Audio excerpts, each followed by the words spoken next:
किती दूरदृष्टी होती भारतरत्न डॉक्टर बाबासाहेब आंबेडकरांकडे. त्यांनी हे लक्षात आलं की उद्याच्या काळामध्ये केंद्रात वेगळं सरकार असणार आहे, राज्यात वेगळं सरकार असणार आहे. मग देशाच्या करांचं डिस्ट्रीब्युशन कसं होईल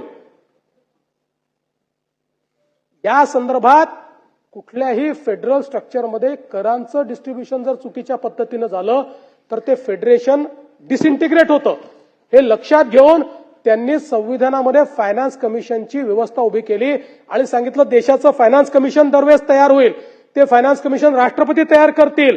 ते फायनान्स कमिशन देशामध्ये येणारा जेवढा महसूल आहे त्या महसुलाचं वितरण कसं करायचं याचा फॉर्म्युला तयार करेल. त्या फॉर्म्युल्यानुसार या ठिकाणी महसुलाचं वितरण करण्यात येईल. आणि म्हणून कुठलंही केंद्र सरकार त्या ठिकाणी हे भाजपचं राज्य आहे, हे काँग्रेसचं राज्य आहे, हे द्रमुकचं राज्य आहे अशा प्रकारचा भेदभाव करू शकत नाही. ही व्यवस्था डॉक्टर बाबासाहेब आंबेडकरांनी त्याच ठिकाणी केली.